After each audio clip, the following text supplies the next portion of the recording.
L'information continue sur Média TV Afrique. Votre journal, c'est maintenant. Et voici les titres qui font l'actualité aujourd'hui. L'Éthiopie et Djibouti ont réceptionné l'aide médicale marocaine sur haute instruction du roi Mohamed VI.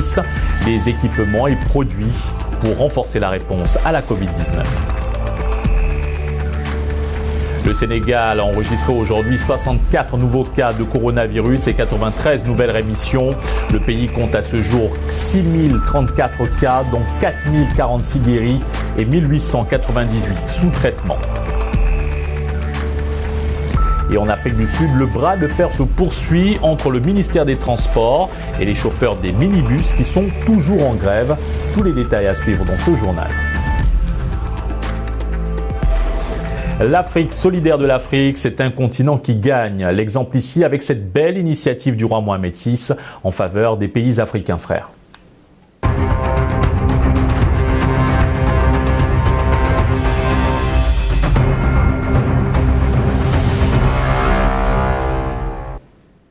Parmi les 15 pays africains qui ont reçu dans ce contexte de crise sanitaire l'aide médicale marocaine sur haute instruction royale, figure l'Éthiopie. Le pays vient de réceptionner des équipements et produits pour renforcer sa réponse à la Covid-19. Le compte-rendu de Noua Bazir. Cette fois-ci, c'est à Addis Abeba que l'aide médicale marocaine a atterri. Dans un esprit de solidarité et de lutte contre le coronavirus, le Maroc fournit un soutien médical à différents États membres de l'Union africaine.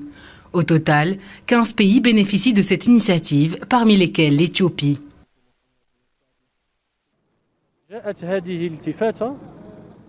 Cette initiative est destinée aux États membres de l'Union africaine. Elle a pour but de soutenir ces pays dans leur lutte contre cette pandémie qui ne cesse de se propager à travers le continent. Cette action a été reçue par les États visés qui remercient le Maroc pour une telle initiative. Le Maroc a apporté son aide en envoyant du matériel sanitaire pour faire face à la propagation du virus. Masques de protection, blouses médicales et gel hydroalcoolique sont désormais à disposition des équipes médicales éthiopiennes. Nous venons de recevoir les aides médicales envoyées par le Maroc sous haute instruction royale du roi Mohamed VI. Aujourd'hui, je réceptionne cette aide à la place du président de l'Union africaine, Moussa Faki, et nous apprécions ces dons qui vont nous permettre de lutter contre le virus. Comme vous le savez, le continent africain peine à lutter contre la propagation du virus et le nombre de cas quotidiens est en constante augmentation. Cette initiative marocaine, saluée par l'OMS, incarne l'esprit de solidarité dont fait preuve le Maroc. Une action pragmatique ayant pour but d'accompagner autant que possible les pays frères ou amis du Maroc dans leur lutte contre la Covid-19 ainsi que sur les retombées néfastes sur le plan économique et social. Et Djibouti a aussi reçu lundi après-midi son lot de matériel médical pour renforcer sa lutte contre la pandémie.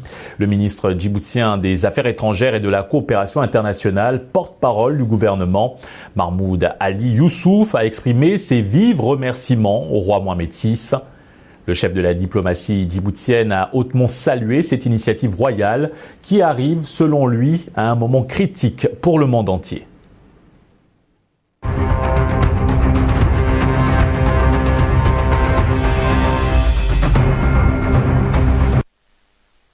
Présent dans l'agglomération balnéaire de Aroura au Maroc.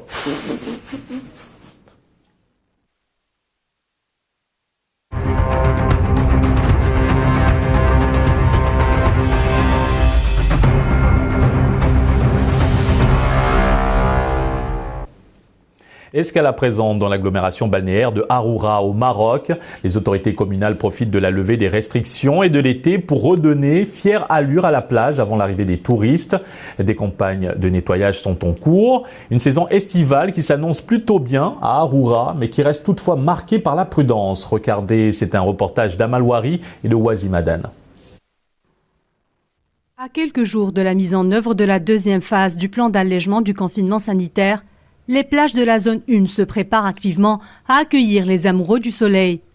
C'est le cas ici à la plage de Aroura, à l'ordre du jour des campagnes de nettoyage et de tamissage sans mise en œuvre. Nos équipes procèdent actuellement au nettoyage de la plage. Vu la pandémie du Covid-19, nous allons entamer une campagne de sensibilisation sur les gestes barrières et les différentes mesures de sécurité sanitaire. En coopération avec les autorités communales, nous assurons l'installation des poubelles et le nettoyage des déchets ainsi que le tamissage du sable de manière manuelle mais aussi mécanique et ce 24 heures sur 24, 7 jours sur 7. Situées à quelques kilomètres de la capitale Rabat, les plages de Harhoura attirent hommes, femmes et enfants. Chaque été, cette agglomération balnéaire accueille un grand nombre d'estivants souhaitant s'offrir de bons moments et profiter de la beauté de ces plages.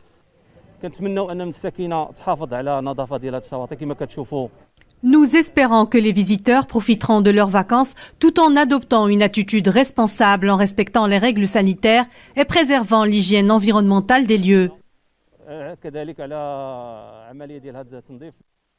Après des mois de confinement, la réouverture des plages au public et la reprise des activités touristiques marquent un grand soulagement. Toutefois, ces nouvelles mesures d'allègement demeurent tributaires à l'engagement des citoyens dans le respect des mesures de prévention. Le Sénégal a enregistré aujourd'hui 64 nouveaux cas de coronavirus et 93 nouvelles rémissions. Le pays compte à ce jour 6034 cas, dont 4046 guéris et 1898 sous traitement. Écoutons à présent le docteur Aloïse Walidiouf, directeur de cabinet du ministre de la Santé et de l'Action sociale. Le ministère de la Santé et de l'Action sociale a reçu les résultats des examens virologiques ci-après. Sur 1045 tests réalisés, 64 sont revenus positifs, soit un taux de positivité de 6,1%. Les cas positifs sont répartis comme suit. 51 contacts suivis par nos services. 13 cas issus de la transmission communautaire. 93 patients hospitalisés ont été contrôlés négatifs et déclarés guéris. 23 cas graves sont pris en charge dans nos services de réanimation. 3 nouveaux décès liés à la COVID-19 ont été enregistrés dans nos structures ce lundi 22 juin 2020. L'état de santé des autres patients est stable. À ce jour, 6034 cas ont été déclarés positifs, dont 4046 guéris, 89 décédés et donc 1898 sous traitement. Le ministère de la Santé et de l'Action sociale exhorte les populations au respect strict des mesures de prévention individuelle et collective. Intéressons-nous maintenant à l'Académie régionale des sciences et techniques de la mer, une institution régionale de formation de 15 pays francophones de l'Afrique de l'Ouest et du Centre. Pendant cette crise, l'Institut a dû réaménager son programme. Alors comment fonctionne cette institution en cette période de crise sanitaire? Élément de réponse dans ce reportage en Côte d'Ivoire signé Max Zououbi et Ferdinand Kouakou. Port du masque obligatoire, prise de température quotidienne, distanciation respectée, les responsables de l'Académie régionale des sciences et techniques de la mer l'ont vite compris. Il faut plus que de la discipline militaire pour faire face à la Covid-19. Après des jours d'arrêt de cours, enseignants et élèves retrouvent le chemin des classes avec de nouvelles habitudes auxquelles ils semblent progressivement s'adapter. Nous avons dans chaque point saillant de l'Académie les pots d'eau avec le savon qui sont régulièrement utilisés par les élèves. Et aussi, comme mesure prise ici, nous sommes seuls par chambre aujourd'hui. Et avec la distribution des gels aussi. Cette classe va subir une évaluation écrite en anglais. En ce qui concerne les feuilles de copie, ici à la RSTM, toutes les précautions sont prises pour contrer toute forme de propagation. Les élèves, avant de composer, sont obligés de se laver les mains ou bien de se désinfecter avec du gel hydroalcoolique. Et par la suite, ils composent et les copies nous sont données pour correction. Pour sauver l'année académique, la direction de l'école maritime, avec à sa tête le colonel Karim Koulibaly, a procédé à la reprise des cours en 2 vagues. D'abord les sections en classe d'examen et ensuite les sections de première et deuxième année. Nous avons aussi une capacité de résilience qui nous permet de nous adapter aux situations. Parce que la situation de la Covid, ça a surpris tout le monde entier. Tout le monde a obligé de faire des efforts. Donc nous, c'était ça notre effort. Comment nous allons nous adapter face à cette pandémie. Et donc, voici les grandes mesures fortes qu'on a faites. Le fait de faire venir une partie des élèves, faire travailler une partie du personnel, et puis d'un autre côté, faire des cours en ligne pour maintenir ceux qui sont à la maison toujours en état d'activité. L'Académie régionale des sciences et techniques de la mer regroupe 15 pays d'Afrique francophone. Son principal défi, maintenir le leadership de la formation initiale et continue. Restons en Côte d'Ivoire où le ministre de la Défense Ahmed Bakayoko a annoncé hier l'arrestation du chef du commando terroriste qui a attaqué le poste de l'armée de Kafolo à la frontière burkinabé dans le nord du pays le 11 juin dernier. Le ministre qui rendait hommage aux soldats morts au combat a également révélé l'arrestation d'un nombre important de personnes ayant participé à l'attaque, avec pour preuve à l'appui des photos retrouvées dans leur téléphone portable, sans toutefois dévoiler l'identité du chef commando et les circonstances de son arrestation. Au Malawi, près de 7 millions d'électeurs sont appelés aux urnes ce mardi pour élire leur président, plus d'un an après l'annulation historique de la réélection du président sortant, Peter Mutharika, en raison de fraude massive. Les deux principaux candidats, dont le président sortant et son rival, Lazarus Chakwera, vont donc s'affronter de nouveau aujourd'hui. La CEDEAO a dépêché une mission de bon office au Mali pour appeler les différents acteurs de la crise sociopolitique à nouer le dialogue. Et le Conseil national de la société civile a joué un rôle déterminant pour amener les acteurs à se parler. Et tous ces efforts ont été exposés à la presse au cours d'une conférence. Le compte-rendu de notre correspondant à Bamako, Mohamed Danyoko. En plus de la crise sécuritaire et sanitaire que traverse le Mali, est venue se greffer depuis quelques jours une crise sociopolitique se traduisant par des manifestations de rue. Plusieurs initiatives ont été prises en vue de régler cette dernière crise.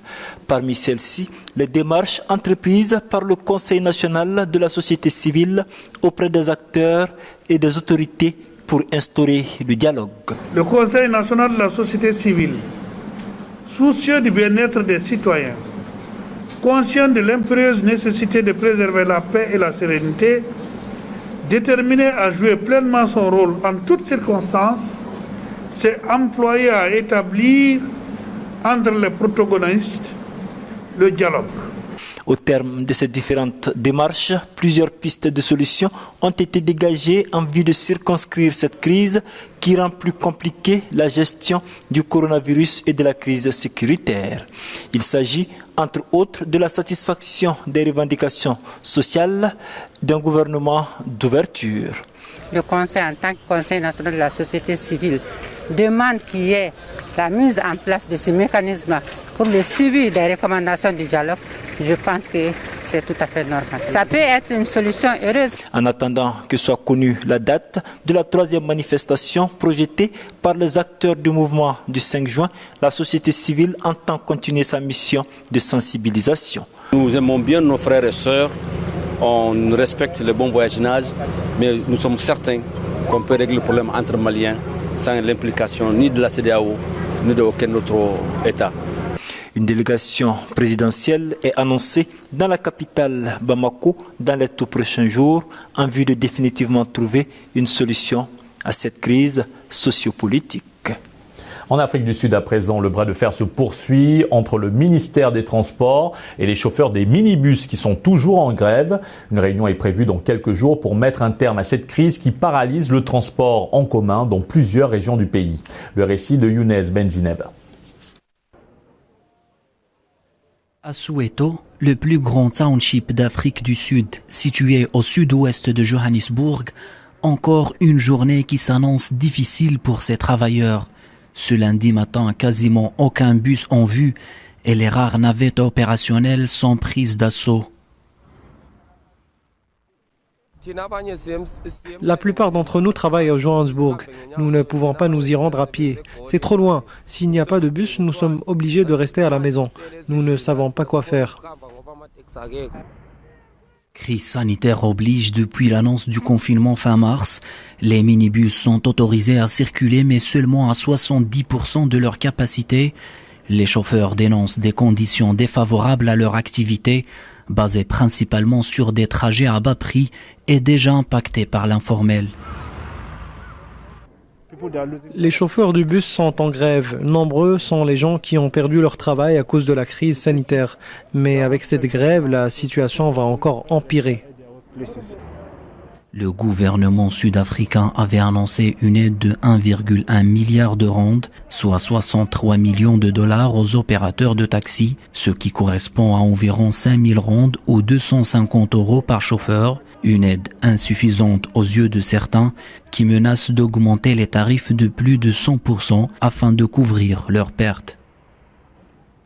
Et direction le Sénégal où pour les besoins d'extension du cimetière de Pikine, les autorités de la localité ont porté leur choix sur une partie de la forêt classée de Mbao, ce que refusent catégoriquement les populations riveraines qui ont mis sur pied une plateforme pour le développement durable de Mbao avec pour mission de préserver ce dernier poumon vert de Dakar. Daoud Asso et Bachir Bodian nous en disent plus dans ce reportage. Dans une partie de la forêt de Mbao, poumon vert de la capitale sénégalaise, la commune de Pikine veut disposer d'un cimetière mixte, une vieille doléance des populations pikinoises, si l'on en croit le directeur de cabinet du maire. Avec donc le développement de la ville, le développement démographique de la ville de Pikine, de sérieux problèmes se posaient quant à l'enterrement des personnes décédées. Pour ce dernier, une fixation n'est pas faite sur la forêt en tant que telle, mais plutôt l'espace mitoyen au cimetière du naufrage Le Diola, du nom de ce ferry qui avait chaviré au large des côtes gambiennes en 2002. Par rapport à tout le symbolique qui est lié à ça, de l'étendre et de l'engobler en réservant une partie donc aux musulmans et l'autre partie donc aux chrétiens. Mais à Mbao, certaines populations restent perplexes. C'est le cas d'Abdoulaye Diop, défenseur de l'environnement. Le jeune homme, tête dans les feuilles, semble rêver. Mais non, il réfléchit plutôt à l'avenir de leur forêt. Mettre en place une plateforme pour défendre la forêt. Parce qu'en réalité, défendre, protéger la forêt, c'est nous protéger. Donc notre position, c'est nous disons non au projet d'érection de cimetière dans la forêt classée de Mbao. Surtout concernant les problèmes de ma localité, donc voilà, je ne peux ne pas prendre position parce que voilà, on est là depuis je ne sais pas combien d'années à préserver, donc à lutter, à nettoyer, donc à faire des reboisements surtout. L'espace, au-delà de sa dimension écologique, comporte aussi une utilité économique et sociale pour les populations riveraines. Vraiment, nous travaillons grâce à la forêt. Les fruits que nous y cueillons peuvent nous rapporter entre 3 000 et 4 000 francs CFA par jour, ce qui est une bonne affaire pour nous.